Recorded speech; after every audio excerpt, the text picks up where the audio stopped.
الحمد لله وحده والصلاة والسلام على من لا نبي بعده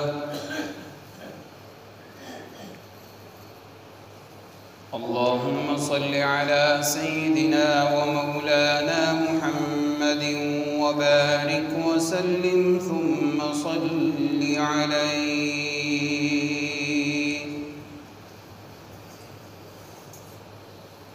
أما بعد، قال الله تبارك وتعالى كما ورد في سورة الحج: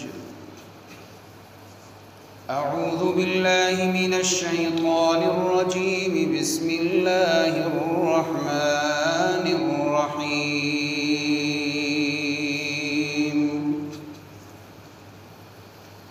وأذن في الناس بالحج يأتوك رجالا وعلى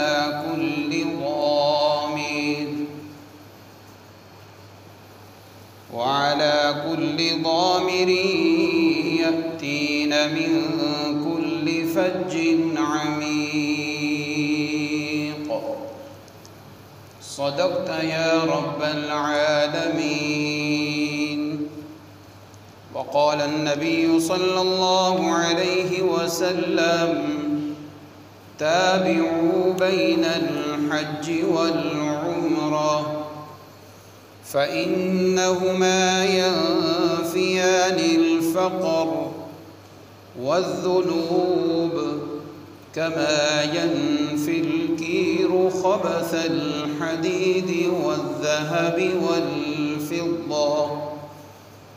وليس للحجة المبرورة ثواب إلا الجنة.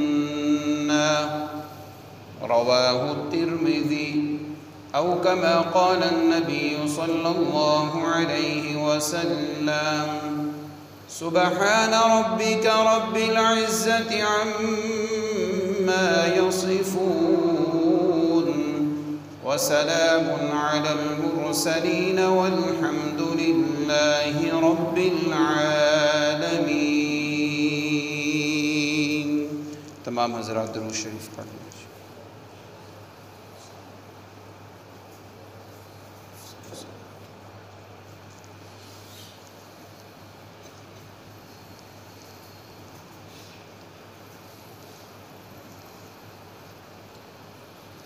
اللہ رب العزت کی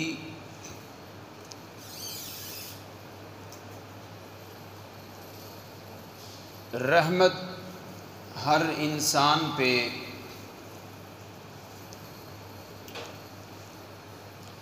ہر لحظہ اترتی رہتی ہے.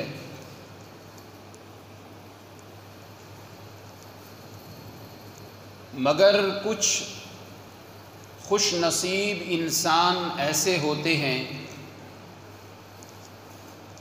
جن پہ اللہ رب العزت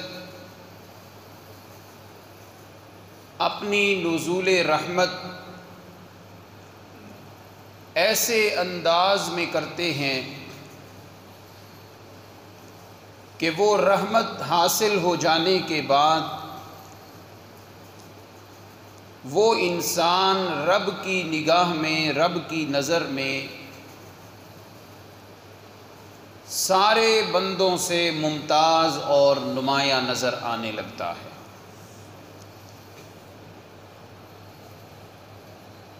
ان رحمت خداوندی میں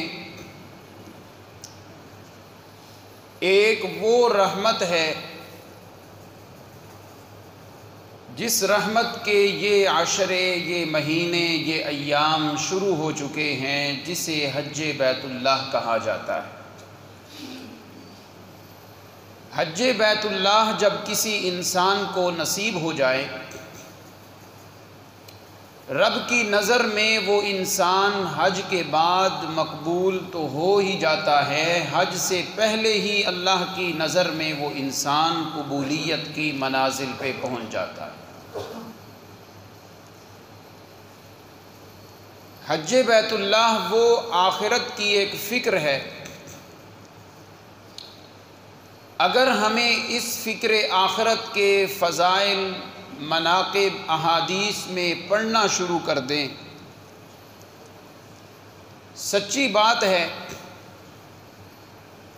ہم ایک وقت کا کھائیں اور دوسرے وقت کا جمع کر کے یہی خواہش لے کر چلتے پھرتے رہیں کہ میں نے یہ فریضہ، یہ سفر، یہ عاشقانہ سفر میں نے اپنی زندگی میں جلدی سے جلدی کرنا ہے۔ اتنے فضائل اور اتنے مناقب اس مبارک سفر کے قرآن و سنت میں ہمیں نظر آتے ہیں۔ حج بیت اللہ اور عمرہ یہ دونوں وہ عبادتیں ہیں، ان عبادات میں یہ سر فہرست عبادتیں ہیں جن کے کرنے کی وجہ سے انسان کے گناہ اس طرح جھڑنا شروع ہوتے ہیں جس طرح کبھی موسم آئے تو درخت سے پتے نیچے گرنا شروع ہوتے ہیں۔ اور یہ وہ عبادت ہے، میں اور آپ نماز پڑھنے کے لیے آئیں، نماز پڑھیں گے تو اس کے بعد پتہ چلے گا میں نے آپ نے روزے رکھے، جب رمضان کا مہینہ تکمیل کو پہنچے گا تو پھر پتہ چلے گا کہ ہمارے روزوں کا، ہماری نمازوں کا کیا بنا۔ مگر یہ عاشقانہ، حبیبانہ، ایسا پیارا سفر ہے کہ یہ عبادت کرنے سے پہلے ہی جب آدمی گھر سے قدم اٹھائے تو اللہ اس پر رحمتوں کی بارش برسانا شروع کر دیتے ہیں۔ اللہ کی نگاہ میں حج بیت اللہ کرنے والا اور عمرہ کرنے والا، اس کا اتنا پروٹوکول ہوتا ہے، اللہ اتنے نوازتے ہیں کہ فرشتے بھی اس پہ رشک کرنے لگتے ہیں۔ دعا ہے اللہ مجھے اور آپ کو بھی حالت صحت میں جلد از جلد یہ فرائض بھی ادا کرے اور اس کے ادا کرنے کی توفیق اللہ ہمیں مرحمت فرمائے۔ آئیے ذرا قرآن مجید کی آیت جس کو میں نے زیب عنواں بنایا اور تلاوت قرآن کی سعادت سے میں مستفیض ہوا ہوں، سورۃ الحج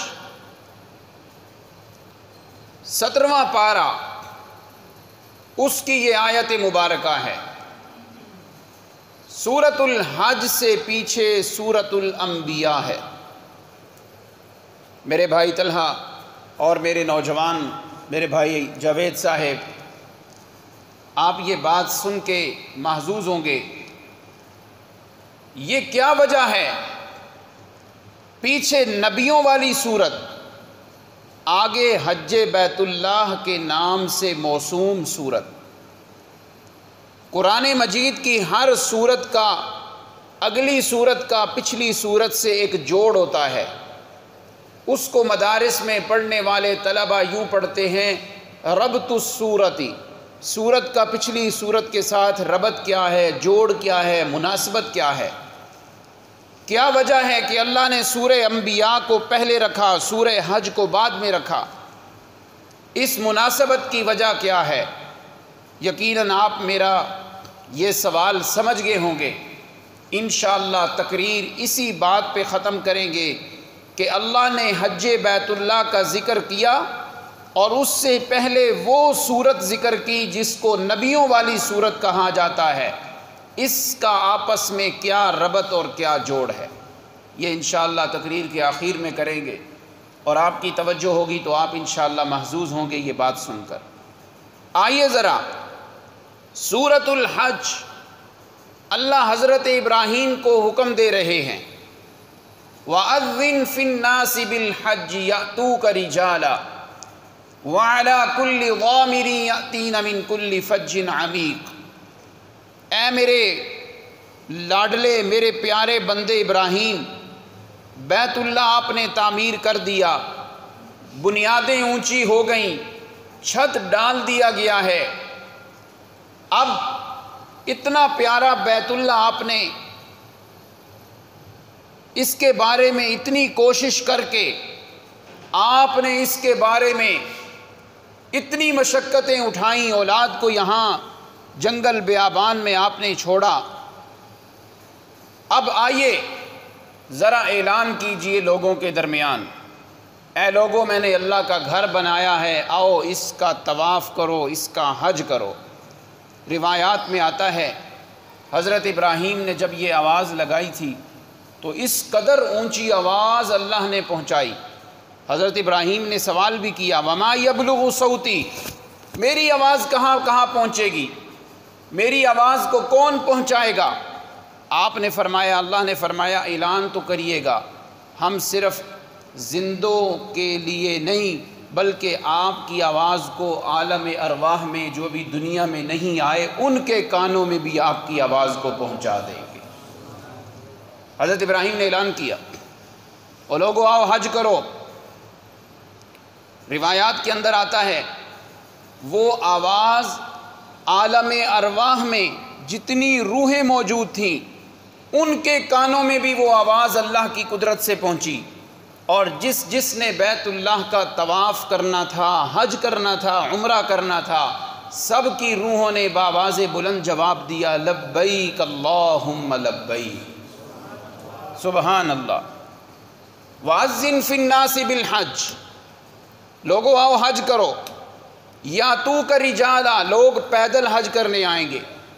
آپ نے مثالیں سنی ہوگی، میرے والد صاحب کے نانا جی پیدل حج کرنے کے لیے 6 مہینے کا سفر کر کے حج کرنے کے تھے۔ یاتوک رجالا، لوگ پیدل سفر کر کے آئیں گے۔ وعلی کل ضامر، اور دبلی پتلی اونٹنیوں پہ بیٹھ کے بڑی گاڑیاں، اعلیٰ گاڑیاں، عالی شان فلائٹ یا درمیانی سی فلائٹ، سب اسی میں شامل ہیں۔ فرمایا دور دراز کے علاقے سے لوگ سفر کر کے بیت اللہ کا حج کرنے کے لیے آئیں گے۔ سبحان اللہ۔ اللہ میں نے اعلان تو کر دیا ہے، اب ذرا یہ بھی بتا دے کہ یہ عمرہ اور حج اس سفر کا فائدہ کیا ہے۔ تو آئیے ذرا قرآن و حدیث کی روشنی میں ذرا وہ حج کے فوائد دیکھتے ہیں کہ حج کرنے سے ہوتا کیا ہے۔ جنہوں نے حج کیا ہے انشاءاللہ وہ محظوظ ہوں گے، اور جو ابھی سفر پہ نہیں گئے ان میں شوق پیدا ہوگا انشاءاللہ۔ یہ حج ہے کیا؟ قال النبی صلی اللہ علیہ وسلم من حج للہ فلم يرفث ولم يفسق رجع كيوم ولدته امه۔ اللہ کے پیارے پیغمبر کا ارشاد گرامی ہے، لسان نبوت سے نکلنے والا یہ موتی حج بیت اللہ کرنے والے کے لیے میرے پیارے پیغمبر نے خوشخبری سنائی۔ فرمایا من حج للہ، میرا وہ امتی مرد ہے یا عورت ہے، من عموم کے لیے آتا ہے، امیر ہے یا غریب، عالم ہے یا جاہل، عرب کا رہنے والا ہے یا عجم کا رہنے والا، اونچے خاندان کا ہے یا چھوٹے یا درمیانے خاندان والا، زیادہ پیسوں سے حج کرنے والا، چھوٹے پیکیج اور چھوٹے پیسوں میں حج کرنے والا۔ من حج للہ، شرط یہ ہے کہ اس نے حج کرنا ہے صرف اللہ کی رضا کے لیے۔ کہہ دو سبحان اللہ۔ حج کس کی رضا کے لیے کرنا ہے؟ اونچی آواز سے، من حج للہ، جس نے بھی اللہ کی رضا کے لیے حج کیا۔ میرا مقصد حج سے صرف یہ ہے کہ میرا رب مجھ سے راضی ہو جائے، یہ مقصد ہونا چاہیے حج کا۔ اگر نہیں ہے نیت تو تجدید کریں۔ اگر میں عمرے پہ اس لیے جا رہا ہوں لوگ کہیں گے ماشاءاللہ عمرہ کر لیا ہے، یا میں اپنے دوستوں میں بیٹھ کے کہوں گا میں عمرہ کر کے آیا، لوگوں کے دکھلاوے کے لیے میں نے عمرہ اور حج کیا ہے، کوئی فائدہ نہیں تیرے پیسے لگانے کا، کوئی فائدہ نہیں تیری مشقتیں اٹھانے کا۔ میرے پیارے پیغمبر نے پہلے مسئلے میں بات ہی سمجھا دی، من حج للہ،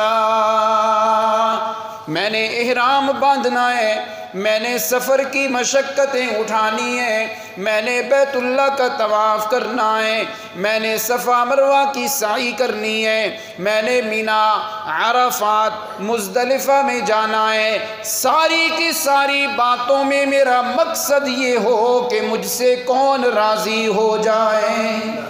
اونچی آواز سے بولے، کون راضی ہو جائے؟ اونچی آواز سے اللہ کہیں، اللہ کا نام لے۔ انشاءاللہ ہو سکتا ہے اس سال ہم بھی سارے حج پہ چلے جائیں، کہو انشاءاللہ۔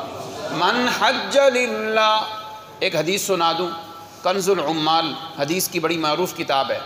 اللہ کے پیارے پیغمبر نے فرمایا قیامت کے قریب کچھ لوگ حج پہ آئیں گے، ان کا مقصد یہ نہیں ہوگا کہ ہم سے ہمارا رب راضی ہو جائے، نہیں، ان کا مقصد راضی کرنا نہیں ہوگا۔ دیکھ لیں یہ حدیث سچی آ رہی ہے آج کے زمانے میں۔ اچھا، میرے پیغمبر نے فرمایا امیر لوگ حج کرنے جائیں گے، مقصد ہوگا کہ یارو سیر و تفریح ہو جائے گی۔ کیا ہو جائے گی؟ اونچی آواز سے، کیا ہو جائے گی؟ اب کیا مطلب؟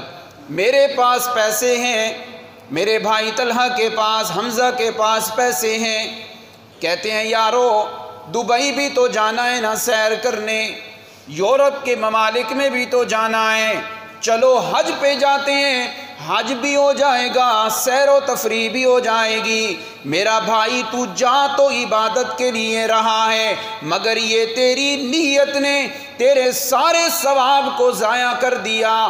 کوئی سیر و تفریح کی نیت نہ ہو، میری نیت یہ ہو میں نے زندگی کے شب و روز میں جو اپنے رب کو ناراض کیا ہے، میرا رب راضی ہو جائے۔ کون راضی ہو جائے؟ اللہ۔ اللہ اکبر۔ امیر لوگ آئیں گے سیر و تفریح کے لیے۔ دیکھ لیں آج ہمارے معاشرے میں یہ چیز پائی جا رہی ہے، اور چلو یار دوست یار اکٹھے ہوئے ہیں، چلو حج کراتے ہیں، گپ شپ ہی ہو جائے گی۔ نہ، یہ بات کرنے سے، نیت کرنے سے کہیں ثواب نہ ضائع کر لینا۔ اللہ اکبر۔ ایک ہو گیا۔ اب دوسرے نمبر پہ اللہ کے پیارے پیغمبر فرماتے ہیں کچھ لوگ حج بیت اللہ کرنے جائیں گے تجارت کے لیے۔ کس کے لیے؟ تجارت کے لیے۔ چلو جی وہاں جا کے سٹال لگا لیں گے، چیزیں بیچ لیں گے، چلو وہاں جا کے کمپنی سے شیئر کر کے ہوٹلنگ کا کام کر لیں گے، بلڈنگ کا کام کر لیں گے، پیسے آ جائیں گے، حج بھی ہو جائے گا، تجارت بھی ہو جائے گی۔ نہ، تیرا ثواب ضائع۔ حج کرنے اس لیے نہیں جانا کہ تیری تجارت ہو جائے، حج کرنے جانا ہے کہ میری دنیاوی نہیں، میری آخرت کی تجارت کامیاب ہو جائے۔ سبحان اللہ۔ دو آدمی ہو گئے۔ تیسرے نمبر پہ اللہ کے پیغمبر فرماتے ہیں غریب لوگ بھی حج پہ جائیں گے، حج فرض نہیں، چلے جائیں گے حج کرنے، نیت کیا ہوگی کہ وہاں جا کے لوگوں سے مانگیں گے۔ سنا ہے لوگ وہاں تعاون بڑا کرتے ہیں، وہاں جا کے مانگنا شروع کریں گے، حج بھی ہو جائے گا اور سارے اخراجات بھی نکل آئیں گے۔ میرے پیارے پیغمبر فرماتے ہیں تیری یہ نیت کہ میں لوگوں سے مانگنے جا رہا ہوں، شرم آنی چاہیے، یہاں بھی وہاں بھی مانگنا ہے تو صرف کس سے؟ یہ نیت کرنے سے تیرا ثواب ضائع۔ تین لوگ ہو گئے۔ اب باری آئی چوتھے نمبر پہ۔ کن لوگوں کی؟ کن لوگوں کی؟ دوسروں کو تو بڑا سمجھانا ہے، اپنے آپ کو بھی تو سمجھانا ہے۔ چوتھے نمبر پہ حافظ اور قاری۔ خیال کرنا، اگر یہ بات میرے اندر ہے تو میں بھی مجرم ہوں، اگر آپ کے اندر ہے جو حافظ قاری بیٹھے ہیں تو آپ کے اندر بھی بات آ گئی تو ثواب ضائع۔ چوتھے نمبر پہ میرے پیارے پیغمبر نے فرمایا حافظ اور قاری عمرے اور حج پہ جائیں گے ریاکاری اور دکھلاوے کے لیے۔ لوگ کہیں ہماری مسجد کے امام صاحب نے اتنے عمرے کیے ہیں، ہمارا بیٹا حافظ ہے عمرہ بھی کرایا، ہمارے مفتی صاحب نے اتنے حج بھی کیے ہیں۔ میرے آقا فرماتے ہیں امیر لوگ حج پہ جائیں گے سیر و سیاحت کے لیے، غربا جائیں گے مانگنے کے لیے، درمیانہ طبقہ جائے گا کہ وہاں جا کے تجارت کریں گے، حافظ اور قاری اور علماء جائیں گے ریاکاری اور دکھلاوے کے لیے۔ ان چاروں کو بتا دو تمہارے حج کا ثواب تمہیں کچھ بھی نہیں ملے گا۔ اللہ اکبر، کہیں ہم ثواب نہ ضائع کر لیں، اس لیے میرے آقا نے پہلی بات فرمائی من حج للہ، کہہ دو ذرا سبحان اللہ۔ میں نے حج کرنا ہے کس کی رضا کے لیے، میں نے عمرہ کرنا ہے کس کی رضا کے لیے۔ اب صرف حج کر کے عمرہ کر کے مطمئن نہیں ہونا، بلکہ میرے پیغمبر نے دو باتیں ارشاد فرمائیں، فَلَمْ يَرْفُثْ وَلَمْ يَفْسُقْ، جب بھی کوئی نعمت مل جائے اسے سنبھال کے رکھنا ہوتا ہے۔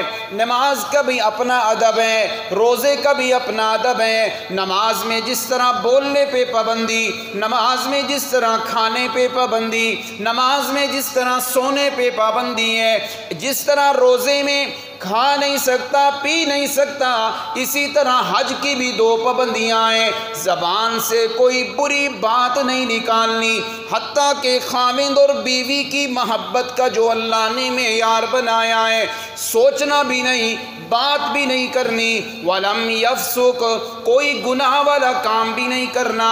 فرمایا یہ پابندیوں سے حج کرنا تیرا کام ہے۔ جب تو حج پڑھ کے فارغ ہوگا اللہ نے تجھے گناہوں سے یوں پاک کرنا ہے جیسے آج تیری ماں نے تجھے جنم دیا ہے۔ اتنا بڑا ثواب۔ رجع کیوم ولدتہ امہ، واپس آئے گا۔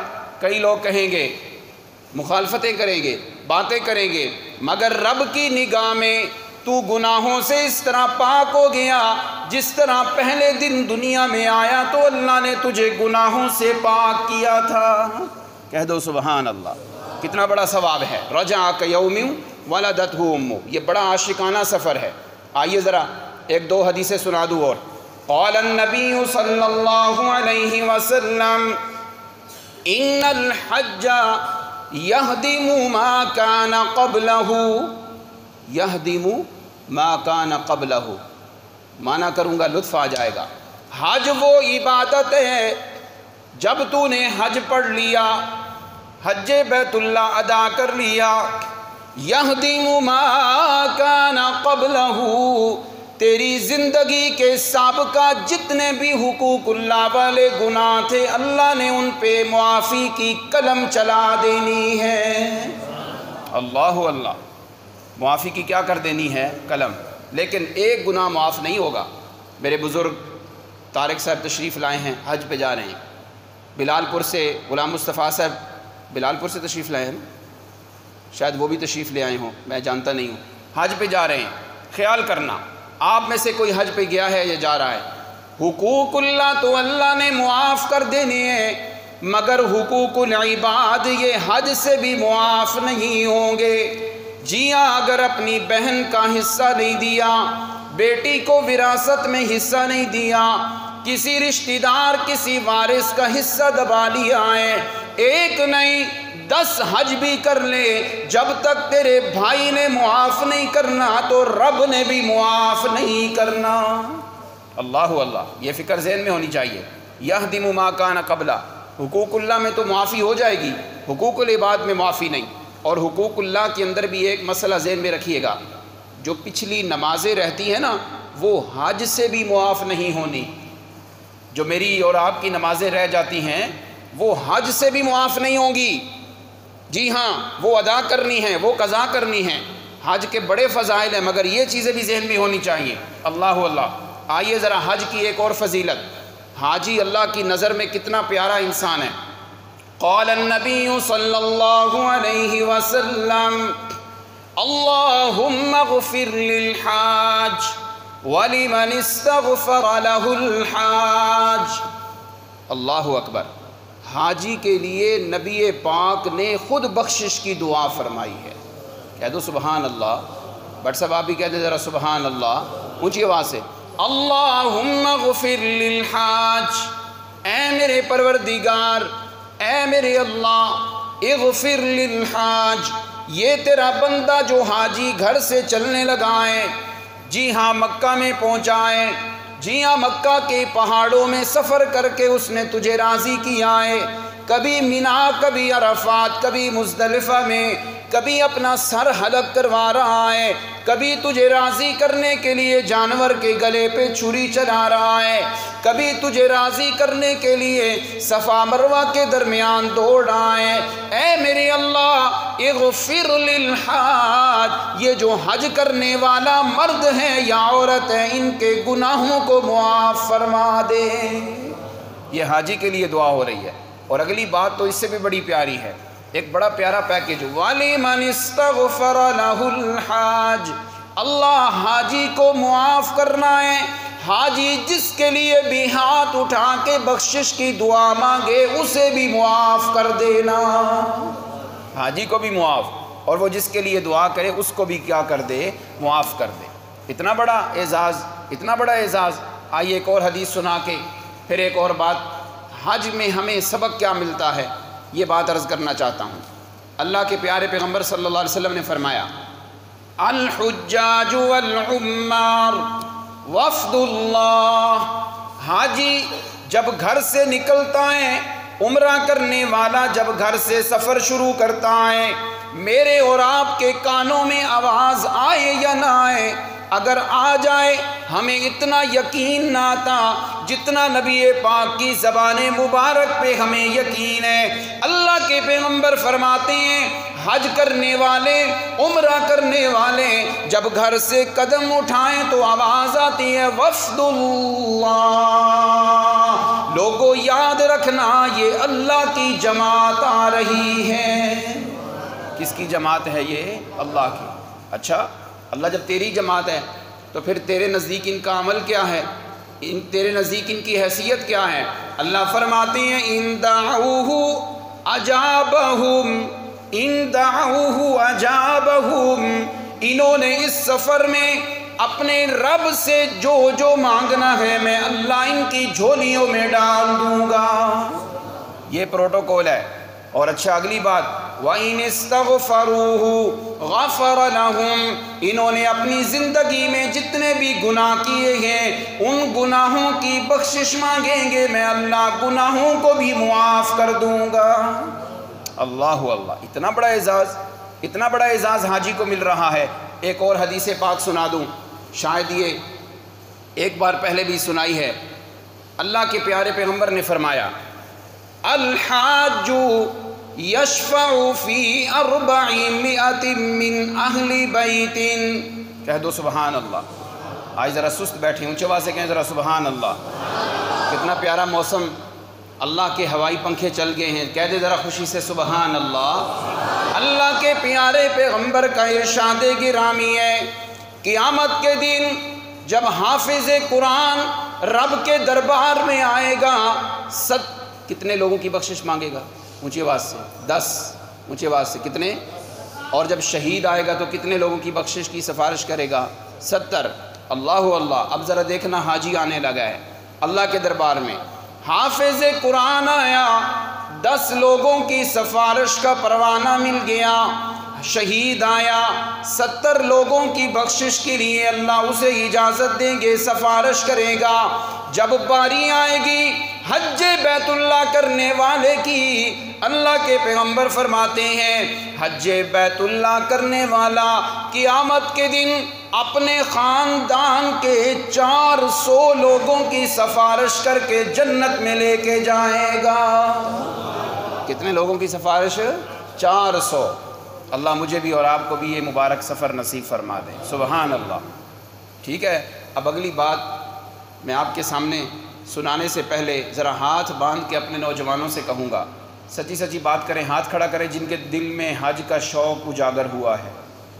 ماشاءاللہ، اللہ ہم سب کو لے جائیں، یہی ہاتھ ہوں اور ہم حجر اسود کا استلام کر رہے ہوں، جلدی اللہ یہ سعادت نصیب فرمائے۔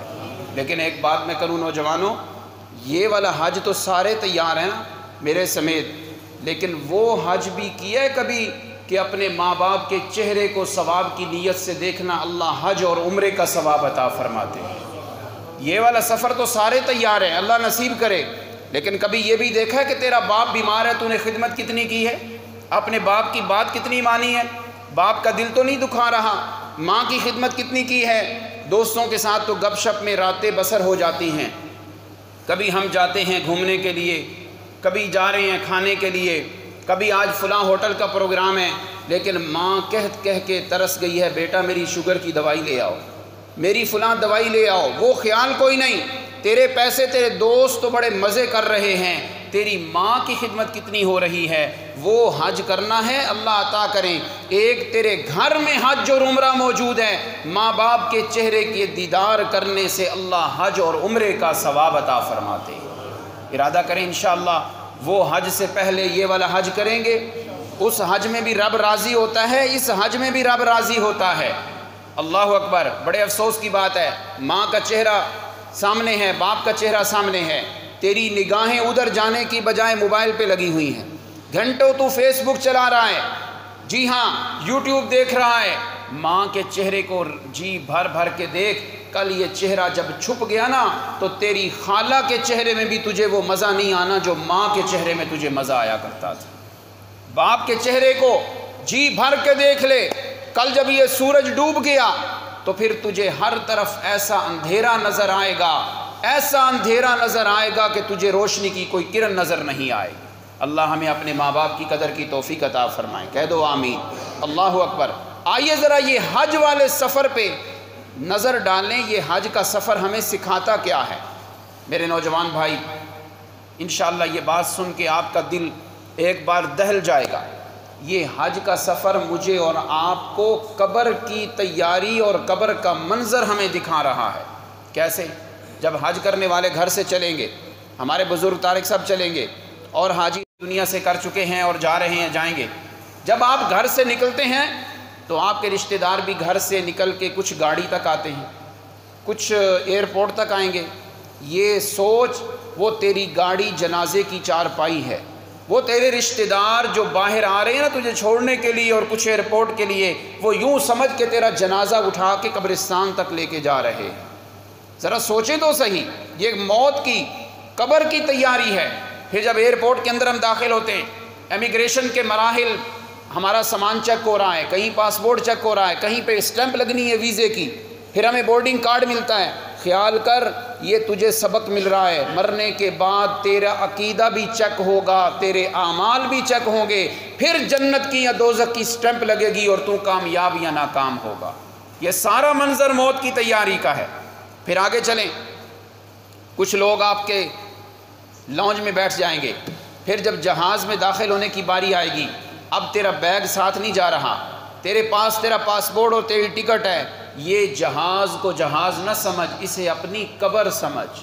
وہاں اب تیری والدہ باہر کھڑی ہے، ایئرپورٹ پہ اندر نہیں آئے گی، تیرا سگا بھائی باہر کھڑا ہے، وہ جہاز میں اندر نہیں آ سکتا، اب صرف تو نے جانا ہے، تیرا پاسپورٹ اور تیری ٹکٹ ہے۔ یہ موت یاد دلا رہی ہے، ایسے ہی تو قبر میں جائے گا اکیلے، تیرا عقیدہ اور تیرا عمل ساتھ ہوگا، وہاں تیرے رشتہ دار تیرے ساتھ نہیں جائیں گے۔ اللہ اکبر۔ یہ موت کی تیاری ہو رہی ہے، یہ قبر کا منظر پیش ہو رہا ہے۔ اللہ ہمیں اس سفر سے یہ سبق سیکھ کر اور ان پہ عمل کرنے کی توفیق عطا فرمائے، کہہ دو آمین۔ سبحان اللہ۔ یہ ایسا عاشقانہ سفر ہے، ایسا پیارا سفر۔ آئیے، جو حدیث پاک میں نے تلاوت کی تھی، یہ ترمذی شریف میرے سامنے ہے۔ میں چھوٹا سا طالب علم ہوں، لیکن بات کوئی بھی ہو تو بڑے دلائل سے آپ کے سامنے پیش کرتا ہوں۔ اللہ کے پیارے پیغمبر علیہ السلام نے کیا فرمایا؟ حج اور عمرے کرو۔ آج لوگ کہتے ہیں یار حج پہ جائیں گے تو پیسے لگ جائیں گے، عمرے پہ جائیں گے تو پیسے خرچ ہوں گے۔ آؤ، میرے پیارے پیغمبر علیہ السلام نے کیا فرمایا؟ قال النبی صلی اللہ علیہ وسلم تابعوا بین الحج والعمرہ۔ ترمذی شریف، امام ترمذی روایت لائے ہیں، اللہ کے پیارے پیغمبر نے فرمایا عمرے اور حج زیادہ کرو، پے در پے کرو، حج کرنے جاؤ پھر عمرے پہ چلے جاؤ۔ جی اللہ کے پیغمبر، یہ سفر ہے کیا؟ فرمایا جس طرح تم سونا چاندی یا لوہا جب میلا ہو جائے ان کو تم بھٹی میں ڈالتے ہو، وہ سونا چمکنے لگتا ہے، چاندی چمکنے لگتی ہے، وہ لوہا چمکنے لگتا ہے، ایسے ہی تیری مثال بھی یوں ہے، زندگی گزارتے ہوئے جھوٹ بول کے تو اللہ کی نظر میں گناہگار ہو چکا ہے۔ جی ہاں، حرام کھانے کی وجہ سے اللہ کی نظر میں تیری کوئی حیثیت نہیں، گناہ کرنے کی وجہ سے تیرے دل پہ زنگ آ گیا، تیرے بدن پہ میل کچیل آ گئی، روحانی طور پہ تو میل کچیل والا بن چکا ہے۔ جب حج کرنے جائے گا یوں سمجھ ایک بھٹی سے گزرے گا، جب واپس آئے گا تیرا بدن یوں چمک اٹھے گا جیسے پہلے دن تو دنیا میں آیا ہے۔ فَإِنَّهُمَا يَنْفِيَانِ الْكِيرَ، یہ گناہوں کو جلا دیتے ہیں، جی ہاں تیری میل کچیل کو ختم کرتے ہیں۔ جس طرح سونے اور چاندی کو اللہ رب العزت نے ایک نظام بنایا ہے، آگ میں رکھو تو وہ چمکنے لگتا ہے، یہ حج اور عمرہ بھی میری اور آپ کی چمک کے لیے بنایا ہے۔ یہ کرنے کی دیر ہے، ہمارا دل چمکنے لگے گا، ہمارے دل میں رب کی محبت ہوگی، پھر دنیا کی محبت دل میں نہیں آئے گی۔ اللہ اکبر۔ آئیے آخری بات جس کا میں نے آپ کو تھوڑا سا اشارہ دیا تھا، میں نے جو آیت پڑھی ہے یہ سورہ حج کی ہے۔ کون سی سورت ہے؟ اونچی آواز سے بولیں، بآواز بلند بولیں، کون سی سورت ہے؟ قرآن مجید کی سورتیں کتنی ہیں؟ 114، ان میں یہ سورہ حج۔ حج کا معنی کیا ہے؟ حج کا معنی ہے ارادہ کرنا۔ میرے بھائی جوید صاحب، حج کا معنی ہے ارادہ کرنا۔ کیا مقصد ارادہ کرنے سے؟ اور تو حج پہ جا رہا ہے، اب ارادہ کر کے میں نے اپنی زندگی کو بدلنا ہے، اب میں اپنی زندگی کو بدل دوں گا، حج کر کے آؤں گا، یوں سمجھنا ہے کہ میری زندگی کا ایک ورٹ میں نے اب پلٹ دیا ہے، اب میرے چہرے پہ داڑھی ہوگی، اب میں نماز میں سستی نہیں، اب میں قرآن کی تلاوت میں سستی نہیں، اب میں نے کھانا ہے تو محتاط، حرام نہ ہو، ملاوٹ نہ ہو۔ یہ ارادہ کرنا تیرا کام ہے، اللہ تیرے حج کو حج مبرور بنا کے قبول فرما لیں گے۔ حج مبرور، اور حج مبرور ہے کیا؟ والحج المبرور لیس لہ جزاء الا الجنہ، حج مبرور نصیب ہو جائے اس کا بدلہ رب کے کاغذوں میں جنت کے سوا ہے ہی کچھ نہیں۔ سبحان اللہ۔ رب کی نظر میں اس کا ثواب کیا ہے؟ اس کا بدلہ کیا ہے؟ اونچی آواز سے، کیا بدلہ ہے؟ جنت۔ حج مبرور کا بدلہ سوائے جنت کے ہے ہی کچھ نہیں۔ تو مطلب یہ ہوا کہ یہ حج مجھے اور آپ کو جنت میں لے جانے کا ذریعہ بنے گا۔ آئیے وہ بات سنا دوں۔ سورہ حج اللہ نے ذکر کی، اور اس سے پہلے اللہ نے فرمایا سورۃ الانبیاء کو ذکر کیا۔ سورۃ الانبیاء کا مطلب نبیوں کے مشن والی سورت، پیچھے نبیوں کا ذکر، آگے حج کا ذکر۔ یہ کیا وجہ ہے؟ ہمارے ابو جی نے ہمیں پڑھایا ہے، طالب علم جانتے ہیں ربط کیا ہے اس سورت کا۔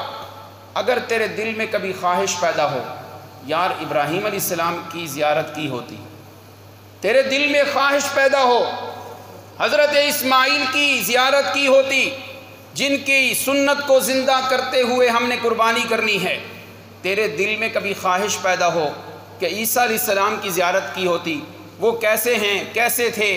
اللہ اکبر۔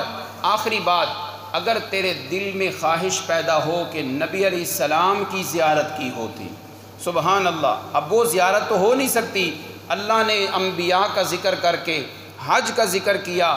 اے میرے بندے، اگر تیرے دل میں نبیوں کے دیدار کا شوق پیدا ہو، وہ دیدار تو اب ہو نہیں سکتا، چل حج بیت اللہ کرنے، چل حج کے سفر پہ۔ سارے نبیوں نے جس گھر کا طواف کیا ہے اس گھر کا تو بھی طواف کر لے، تیرے دل میں ٹھنڈ پڑ جائے گی کہ نبیوں کو تو نہیں دیکھا، لیکن نبیوں نے آ کے جس سرزمین پہ رب کے نام کا طواف کیا ہے، اللہ نے مجھے بھی طواف عطا فرما دیا ہے، مجھے بھی وہاں عبادت کی توفیق مل گئی ہے۔ اور تجھے عقیدہ سمجھ آ جائے گا، سارے نبیوں نے طواف کیا، سارے نبیوں نے چکر لگایا، کس کو راضی کرنے کے لیے؟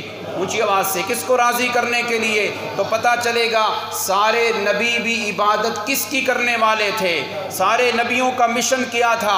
اعبد اللہ، عبادت کس کی کرنی ہے؟ سارے نبیوں کا مشن یہ تھا فَلْيَعْبُدُوا رَبَّ هَذَا الْبَيْتِ، کہ چکر تو بیت اللہ کے لگانے ہیں، یہ نہ سمجھنا میں اس کمرے کی عبادت کر رہا ہوں، وہاں طواف کرتے ہوئے عقیدہ یہ ہونا چاہیے اس گھر کے رب کی عبادت کر رہا ہوں، تو میرا عقیدہ بن جائے گا۔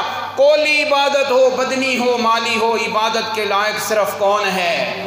جس طرح ہمارا عقیدہ ہے عالم الغیب ایک اللہ، اونچی آواز سے ہاتھ بلند کر کے ذرا آخری جملے میرے ساتھ دہرا دیں، عالم الغیب اکیلا، حاضر و ناظر اکیلا، جی ہاں گنج بخش اور داتا اکیلا۔